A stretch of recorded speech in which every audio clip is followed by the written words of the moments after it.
Okay, I'm at part two. Back looking at the news, got myself together, and I see the media doing a lot of talking about the looting and all those things that's going on. And I remember a pastor of mine that I was dealing with. He always talked about the law first mention. Now you ask yourself, with all the pain, the suffering, and discrimination that's going on in the world, why are they taking this opportunity to express themselves that way? Whereas though you see the people who comes from a different background or ethnicity opportunities from what they were taught or their environments, this is how they're expressing themselves. So our emotional, mental, and psychological vehicles that we are using to express our pain, suffering, and needs are being manifested differently. And I say that to say, okay, coronavirus, no jobs, no food, no money, no way to pay my bills, my credit is bad, all these things is compounding. We got riots going on, we got the police distracted over there.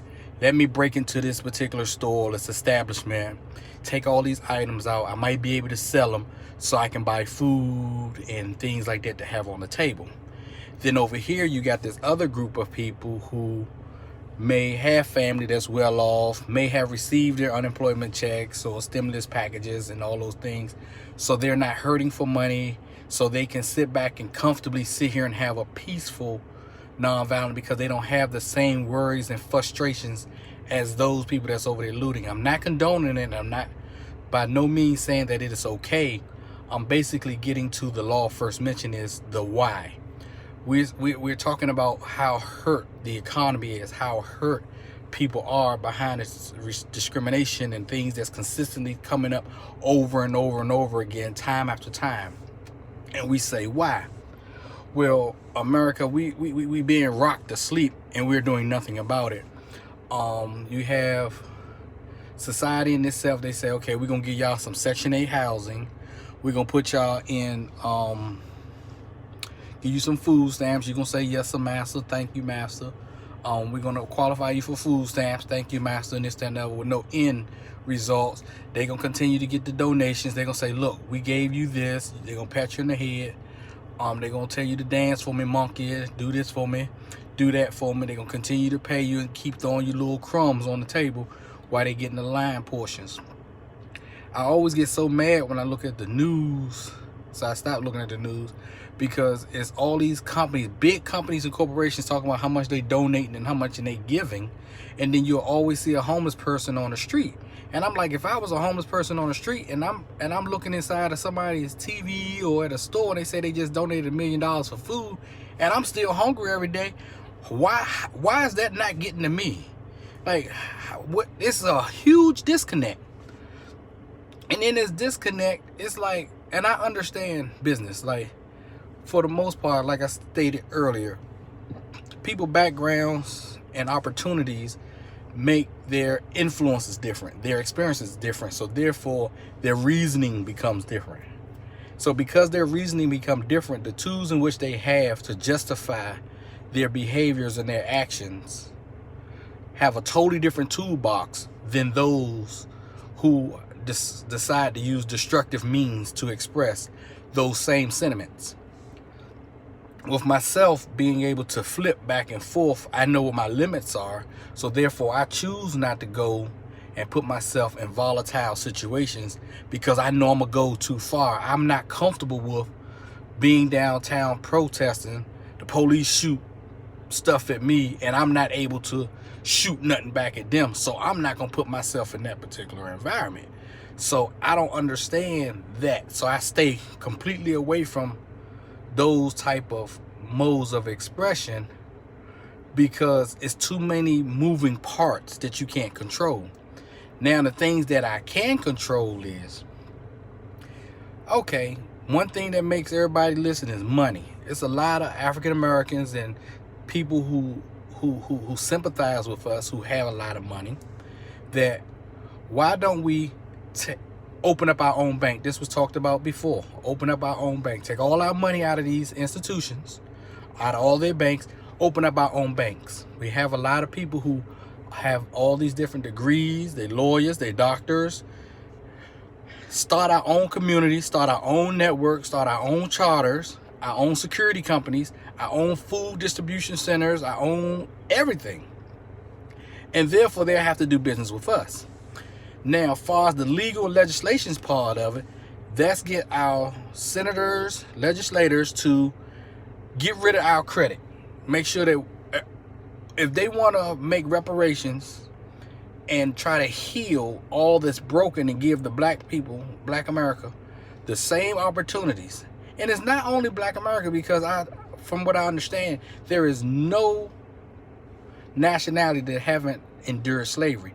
In this particular country, the white people, or the society in itself, is continuing to keep it in our face.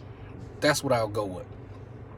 So, if in fact we just go ahead and open our own businesses, open our own everything, they remove the credit barriers, give us a clean slate, let us start all over again, give us a clean slate, go into each one of these communities, all these houses, dilapidated houses, like they had the programs for government workers, city employees, state employees, all these things for them. How about having the same kind of programs for African Americans, giving us the opportunity to have a house, home ownership, and then the criteria can be based on whatever we come up with in the think tank. I would like to be a part of that. That'll be fine, because I have plenty of ideas on that. How to figure out who gets what house, or what's the waiting list, or the criteria of that program. Then the opportunity for vehicles to get back and forth to work.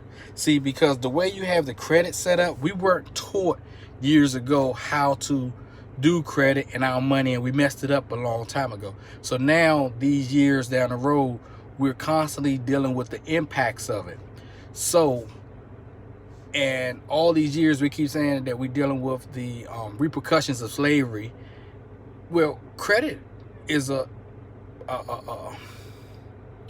effect of it as well, and therefore that's causing a lot of the frustrations, because we can't endure some of these hardships that we're experiencing with this coronavirus, of calling a bank and asking for a lump sum of money to help us get through these hard times, whereas though our counterparts can. Businesses, everything that y'all doing in Congress and senators is making sure that all of your business interests or people who are funding and giving you money for your campaigns are making sure they all are okay. Now that we're out here rioting and protesting and making all this particular noise, now you sit behind in your comfortable place with your money still coming in every week, every month, salary and everything is not being affected. Your livelihoods aren't being affected. You're just hearing the voices of the people whose lives are being affected. It's not a rush to change those people's lives. Therein lies the problem.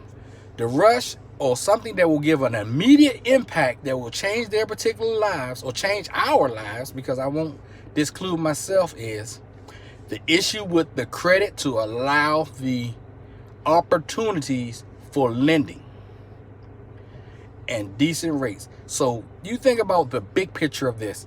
You give a clean slate for the credit, which allows the banks in them to be able to allow or come up with a different credit equation, or give us the same lending opportunities as everyone else.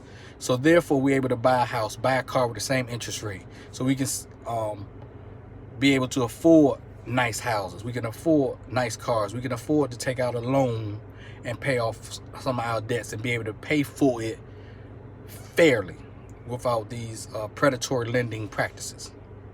That'll help take a lot of pressure off, and it won't continue to take two incomes to take care of one household when it should only take one. Every time I read any type of book about finances, they talk about taking 20% of your money to pay all your house. Where is that? What life is that? How much are you making a year? I mean, a month to do some of these things? And I understand it. Trust me, I understand the idea behind it, but the reality behind it, they don't go hand in hand. So, another opportunity that we have is foreclosing.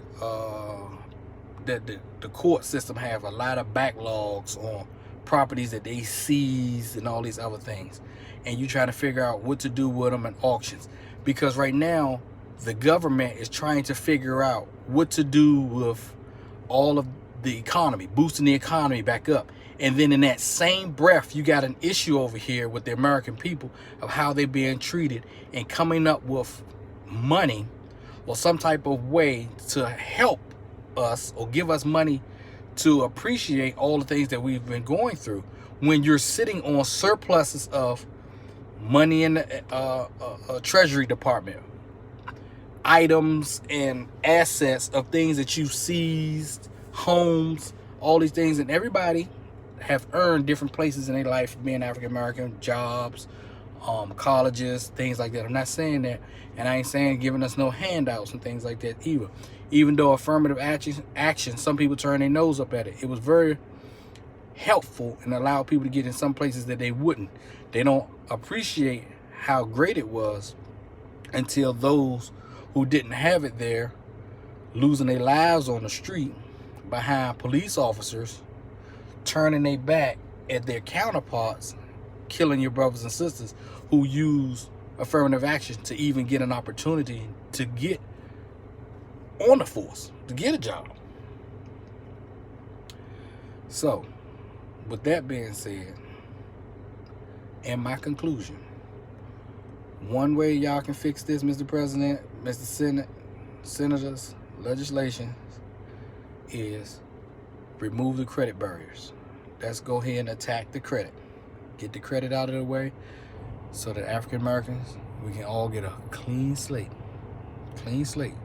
No credit issues to stop us from being abused with this predatory lending. Housing. You know, everybody got to have a place, a roof over their head.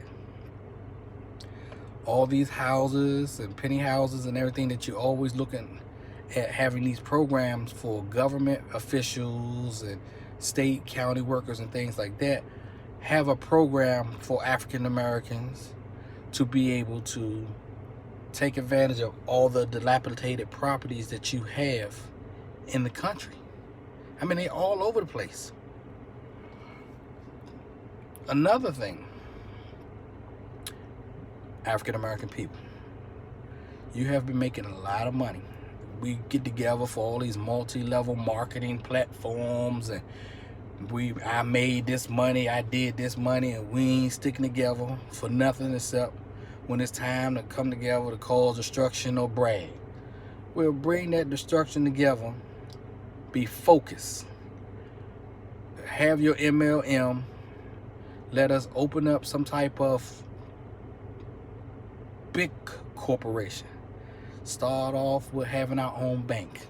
After we have our bank, then we get our food. After we have our food, then we have our community, whereas though we have our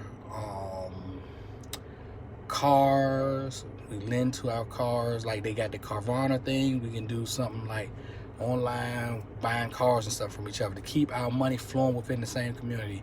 Insurance. You know, I've been trying to get my insurance agency going forever. However, some of the things that I face is